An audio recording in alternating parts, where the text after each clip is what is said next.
Caleb Lomavita, he is more of a glove first catcher as opposed to, and with a little bit more offensive upside than Kevin Basil, who I think we'll talk about later. But Lomavita he has, it's a good arm. He's got a good feel for contact. I think that there's a chance that he kind of slots in as a high end, what do you want to call it? High end utility option or high end platoon option for the Washington Nationals, because I think that, being the right-handed hitter in a, catcher platoon, he's going to see a little bit less with being facing left-handed pitching.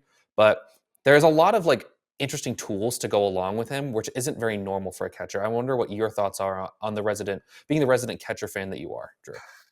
Well, thank you. And yes, I do like Loma Vita as uh, as a collection of tools. I think he's particularly interesting, and I'm glad that you said that he had such interesting tools, because that's the major thing here.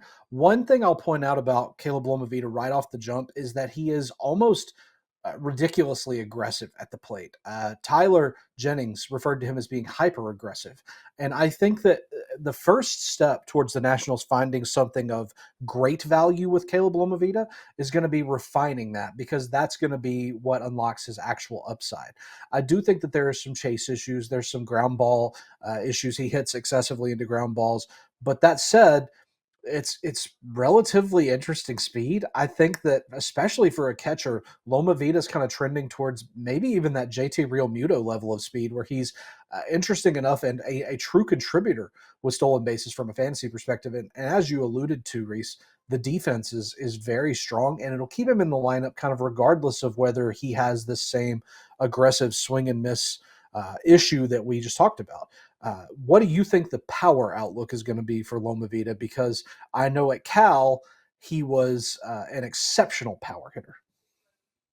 He was an exceptional power hitter at Cal, hitting 38 home runs in his collegiate career. So I think that there is a lot of that comes down to how much can he keep the ball off the ground. He needs to like stop hitting the ball on the ground so much. I think there's a chance for 20 home runs, but ultimately that depends on, his swing plane and everything and his aggressive tendencies, as well as how much playing time does the guy get. Like that ultimately will decide what Caleb Lomavita is when it's all said and done. Do you think with the Tyler mentions the above average run times. Do you think that there's a chance that he could also split some time in the outfield a little bit, be like a Dalton Varsho light, maybe with like a little bit more offensive oomph to him? Like, is that the upside that we're hoping for? I think Varsho upside is probably a fair comparison, although I'm curious about what Dalton Varsho's hit tool looked like at this point, and I can't recall right off the top of my head. You may know better than me, Reese. But what I will say for Loma Vita right off the rip is that if we're looking at him in terms of being aggressive, being a catcher who could theoretically see time in the outfield, having power, and also being a relatively skilled runner, I hear Kyle Schwarber starter package in that mix. Now, again, I'm a pretty big fan of the Schwarbot, so I don't want to as we've said all season long, I don't want to put that on this kid and then him fail to reach that expectation. I just think that the tool mix is kind of interesting in that it could resemble Kyle Schwarber eventually, but Dalton Varsho is certainly a safer um, analog to look at. So I don't remember Varsho's hit tool and where it was at this level of his game. You probably recall better than me.